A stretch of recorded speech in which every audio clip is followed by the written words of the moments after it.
সবাইকে সালাম এবং শুভেচ্ছা জানিয়ে শুরু করছি ইন্সপায়ার ফিটনেস বাই সোহেল তাজের হেলথি লাইফস্টাইল সিরিজের আরেকটি এপিসোড। আজকে আমাদের সাথে উপস্থিত আছেন আমাদের ইন্সপায়ার ফিটনেসেরই মেম্বার ফয়সাল। ভালো আছো? ওকে, আজকে আমরা ফয়সালের কাছ থেকে শুনবো ওর হেলথি লাইফস্টাইল জার্নি সম্পর্কে। তার আগে আমি দু একটা কথা বলতে চাই। আমরা যদি এই মুহূর্তে আমাদের এই ইন্সপায়ার ফিটনেস সেন্টার ধানমন্ডিতে অবস্থিত ৭ মসজিদ রোডের উপর, আমরা যদি এই ৭ মসজিদ রোড দিয়ে হাঁটা দেই যে কোনো ডিরেকশনে, আমরা দেখব রাস্তার দুই ধারেই ডান দিকে হসপিটাল, বাঁ দিকে হসপিটাল, ডান দিকে ক্লিনিক, বাঁ দিকে ক্লিনিক, ডাক্তারখানা, ফার্মাসিতে ভরে গিয়েছে। ঠিক এই চিত্রটাই আমরা দেখতে পাবো ঢাকা শহরের বাইরে বিভিন্ন অন্যান্য শহরেও একই চিত্র আমরা দেখতে পারবো। তো ব্যাপারটা কি, এরকম তো আজকে থেকে ৩০ বছর আগে ছিল না। তো আজকে এই বর্তমানে এই দৃশ্যটা কেন এত মানুষ অসুস্থ হচ্ছে, কেন এত মানুষের ডায়াবেটিস হচ্ছে, কেন এত মানুষের হাই ব্লাড প্রেশার হচ্ছে, কেন এত মানুষের ফ্যাটি লিভার ডিজিজ হচ্ছে, কেন এত মানুষের কিডনি ডিজিজ হচ্ছে, কেন ইয়াং ছেলে মেয়েদের পিসিওএস, হরমোনাল সমস্যা, ছেলেদের লো টেস্টোস্টেরন, কেন বিভিন্ন ধরনের ক্যান্সারের সংখ্যা বেড়ে গিয়েছে। তো এই প্রশ্নের উত্তরটা যদি জানতে চান, আমরা বিজ্ঞান এবং বিশেষজ্ঞরা কি বলছে সেদিকে আমাদের মনোনিবেশ করতে হবে।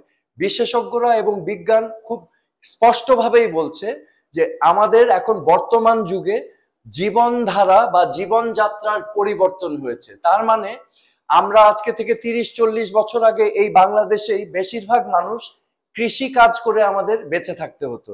আমরা পরিশ্রমের বিনিময়ে আমরা উপার্জন করতাম এবং আমাদের শরীরটা সক্রিয় থাকতো। বিজ্ঞান এখন বলছে এই সক্রিয় থাকার ফলে আমাদের শরীরে নানা হেলথ বেনিফিট আমরা পেতাম, যেটা আমাদেরকে অসুখ বিসুখ প্রতিরোধ করতে সক্ষমতা দিত। কিন্তু এখন বর্তমানে আধুনিক লাইফস্টাইলে আমরা অফিস ওয়ার্ক করছি, আমরা সকাল থেকে সন্ধ্যা পর্যন্ত অফিসে বসে থাকছি, রাতে বাসায় এসে ক্লান্ত অবস্থায় আমরা খেয়ে ঘুমিয়ে পড়ছি। এই লাইফস্টাইলের পরিবর্তনটা আমাদের উপর মারাত্মক ক্ষতি নিয়ে আসছে স্বাস্থ্যজনিত কারণগুলোতে, এবং এটাই হচ্ছে সবকিছুর মূলে। তো আজকে আমাদের সাথে ফয়সাল আছে। ফয়সালের এজ বর্তমানে 50। সাধারণত আমরা 50 হলে বলি যে এই তো আমাদের জীবন প্রায় শেষ, এখন তো আমরা মুরব্বী হয়ে গেছি। বাট এটা একটা ভুল ধারণা। আজকে আমরা ফয়সালের মুখ থেকেই শুনবো এটা কেন ভুল ধারণা এবং ওর জীবন কিভাবে পরিবর্তন করেছে। ফয়সালও ঠিক এই আধুনিক লাইফস্টাইলের একজন ভিকটিম। সেও নানা ধরনের অসুখ বিসুখে ভুগছিল, যে অসুখ বিসুখগুলোর কথা একটু আগে আমি বললাম। এর মধ্যে আছে cardiovascular disease as well, heart attack, stroke. তো ফয়সাল, তুমি ইন্সপায়ার জয়েন করেছো আজকে থেকে 9 মাস আগে। আচ্ছা, তুমি ইন্সপায়ারে আমার মনে আছে তুমি আমার ওরিয়েন্টেশন ট্যুরটা করেছিলা, রাইট? এবং আমরা ওই ওরিয়েন্টেশন ট্যুরে আলাপ করেছিলাম যে লাইফস্টাইল পরিবর্তনের ফলাফল ভয়াবহ, রাইট? যে একটা আমাদের বাংলাদেশে এখন একটা স্বাস্থ্য বা হেলথ ক্রাইসিস চলছে। আচ্ছা, তুমি যখন জয়েন করেছিলা তোমার কিছু সমস্যা ছিল। কি কি সমস্যা ছিল তোমার? প্রথমত আমার ফ্রোজেন শোল্ডার ছিল। আমি ফ্রোজেন শোল্ডারটা কি একটু বুঝিয়ে বলো। আমি নাড়তে পারতাম না, মানে উঠাতে পারতাম না, বা কোনো কিছু পুশ করতে গেলে আমার মনে হচ্ছিল যে এই জায়গাটা আমার ছিঁড়ে চলে গেছে, আর কিছু উঠাতে কষ্ট হতো আমার।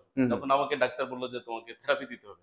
আমি থেরাপিটা খুব ভয় পেলাম। আমি বলছি না, থেরাপি আমি দিব না। তারপরে আমি ওই জিমে চলে আসলাম। আচ্ছা, ফ্রোজেন শোল্ডার সাধারণত হয় ডায়াবেটিস হলে। তোমার কি ডায়াবেটিস ছিল? আমার ডায়াবেটিস ছিল। তোমার ডায়াবেটিস ছিল, কি মাত্রায় ছিল, কি রকম? আমি 2 টাইমস মেডিসিন নেওয়ার পরেও আমার গ্লুকোজ কত থাকতো? গ্লুকোজ 10 থাকতো। 10 থাকতো। আচ্ছা, তুমি আমাকে বলেছো যে তোমার রাতে বাসায় গিয়ে ঘুমাবার সময় তুমি রাতে কোনো একটা কারণে বিছানায় বসে থাকতে, কি কারণ ছিল সেটা? সেটা ছিল আমার high blood pressure. High blood pressure মানে এমনই মারাত্মক ছিল যে তুমি ঘুমাতে পারতে না। আমি প্রেশার ওষুধ সকালে একটা খেতাম, রাতে একটা খাওয়ার পরেও রাত 12টা-1টার দিকে হঠাৎ ঘুম ভেঙে দেখতাম যে প্রেশার মেশিন দিয়ে মেপে দেখতাম যে আমার প্রেশার অনেক হাই, 180/100 এই ধরনের ইয়ে ছিল। তখন মাঝে মাঝে মোর টাইম আমি অলরেডি মেডিকেলও রাতের বেলা গিয়েছিলাম এই প্রেসারের কারণে। প্রেসারের কারণে। আচ্ছা, এবং আমরা জানি প্রেসার, হাই প্রেসার মারাত্মক ঝুঁকিপূর্ণ, আমাদের হার্ট অ্যাটাক, স্ট্রোক হওয়ার সম্ভাবনা বাড়িয়ে দেয়। জি জি। আচ্ছা, তারপর আমি যখন জিমে, আচ্ছা তুমি আরেকটা বলেছিলা যে তুমি অফিস করে বাসায় গেলে তোমার খুব ক্লান্তি মনে হতো আমাকে। কিরকম লাগতো? মানে খুব টায়ার্ডনেস মনে হতো, সাথে সাথে মানে খাওয়া দাওয়া রুচি আসতো না এবং আমি শুয়ে পড়তাম। এবং বাচ্চাদের সাথে যে কথাবার্তা বলবো একটু সেই ধরনের এনার্জি থাকতো না। এনার্জি, তার মানে খুব লো এনার্জি, লো স্ট্যামিনা। ছিল। আচ্ছা, আর তোমার আশেপাশে তোমার বন্ধু বান্ধব কলিগসরাও একই অবস্থায়? একই অবস্থা। এবং তোমরা কি এটা বয়সের উপর দোষ দিয়েছিলা? অনেকে মনে করতো যে 50 ইয়ার বয়স হয়ে গেছে, আমরা খুব এজেড হয়ে গেছি, এখন তো আর কিছু করার নাই, এটাই মেনে নিতে হবে। ভুল, এটা মেনে নিতে হবে না।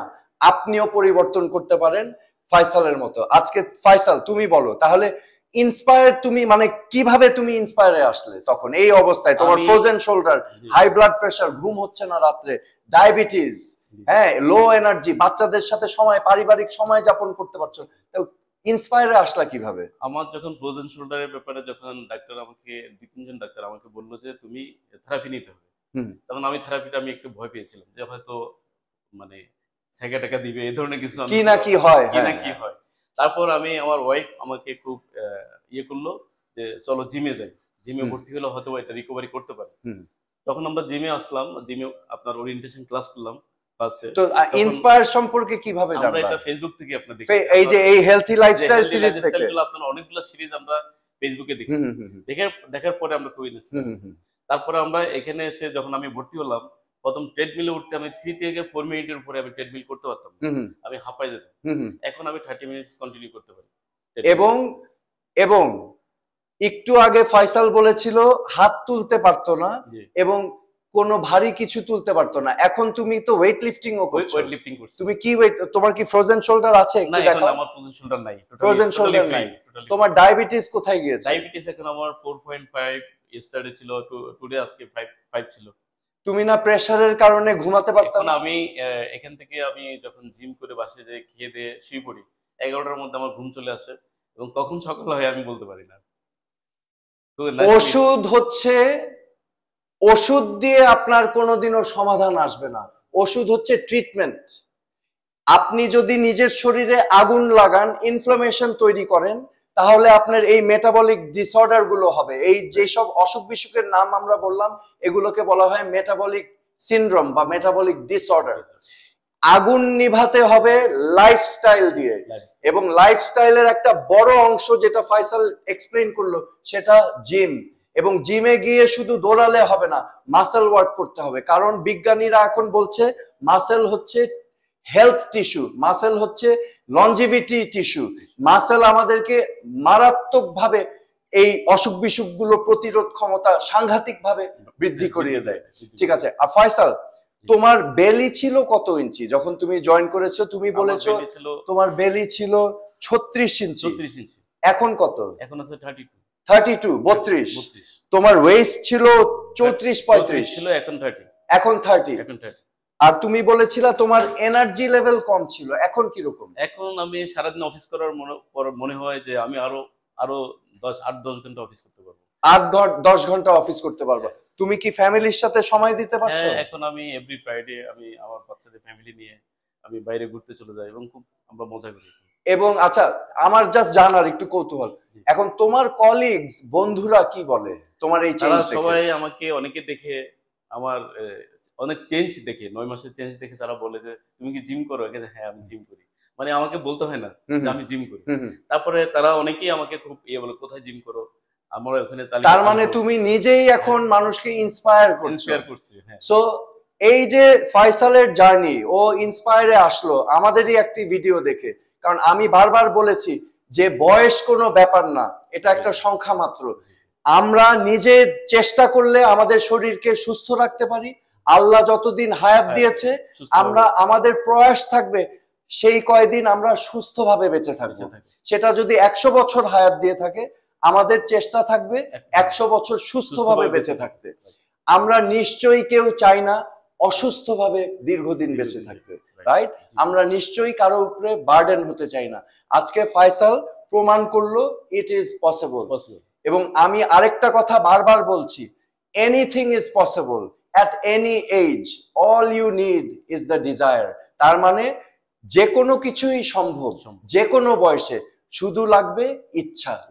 তো আজকে আমি আশা করছি ফয়সালের এই জার্নি শুনে আপনারাও সেই ইচ্ছাটাকে জাগিয়ে চলে আসবেন ইন্সপায়ার ফিটনেসে।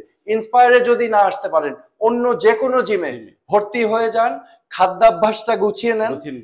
আমাদের ইন্সপায়ারে আমাদের একটা নিউট্রিশন প্ল্যান আছে এবং সেই নিউট্রিশন প্ল্যানটা ফয়সাল ফলো করছে এবং আমাদের ওয়ার্কআউট প্ল্যান আছে। এটা একেবারে রিসার্চ করা, আমি নিজে সুপারভাইজ করি এবং সমস্ত গাইডেন্স আমি দেই এখানে। সো আমরা একটা টিম হিসাবে কাজ করি এবং আপনি যখন এই ইন্সপায়ারে জয়েন করবেন, we will be a team, এবং টিম হিসাবেই আপনাকে আমরা সহায়তা দিব এবং এগিয়ে নিয়ে যাব। এবং আমার ইন্সপায়ারে যে এনভায়রনমেন্টটা পাই আমরা, এবং অনেক সুন্দর এনভায়রনমেন্ট, খুবই সুন্দর একটা এনভায়রনমেন্ট। রাইট, ফয়সাল যেটা বলছে, আমি নিজে থাকি ইন্সপায়ারে, এই ধানমন্ডি আমাদের একটাই ব্রাঞ্চ, এবং আমি এনশোর করি যে এখানে আমরা সার্বিকভাবে ফ্যামিলি এনভায়রনমেন্ট মেনটেন করি। এই যে আমার পাশ দিয়ে একজন ফ্যামিলি চলে গেল ছোট বাচ্চা সহ, রাইট? এই যে তোমার নাম কি? হাই। সো আমরা একটা ফ্যামিলি ফ্রেন্ডলি চমৎকার এনভায়রনমেন্ট মেনটেন করি। এটা সবার জন্য সেফ, নারী পুরুষ ইয়াং ওল্ড সবার জন্য আমরা একটা safe friendly family friendly environment maintain করি। Very important, very important. So আজকে এখানেই আমাদের সমাপ্তি, এবং আমি আপনাদেরকে অনুরোধ করব আর বিলম্ব না করে, কালক্ষেপণ না করে, আপনাদের লাইফের সবচেয়ে বড় সিদ্ধান্ত নিজেকে সুস্থ রাখা, সেই সিদ্ধান্তটা নিয়ে আপনারা পদক্ষেপ নেন। জিমে আসেন, ইন্সপায়ারে আসেন, অন্য যে কোনো জায়গায় যান, বাট ডু নট ওয়েট। এবং আমরা নিশ্চয়ই সবসময় চেষ্টা করব, নিজেকে ঠিক রাখলে আমরা অন্যর জন্য সহায়ক হতে পারবো।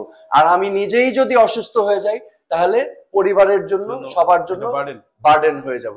আমরা নিশ্চয়ই বার্ডেন হতে চাই না, আমরা চাই সহায়ক হতে। সো এই কথা দিয়েই আজকে আমরা ইন্সপায়ার ফিটনেস বাই সোহেল তাজের এই এপিসোডটা শেষ করছি। আপনারা সবাই সুস্থ থাকবেন, ভালো থাকবেন, and remember, age is just a number. সবাইকে শুভেচ্ছা, ধন্যবাদ, খোদা হাফেজ। ধন্যবাদ।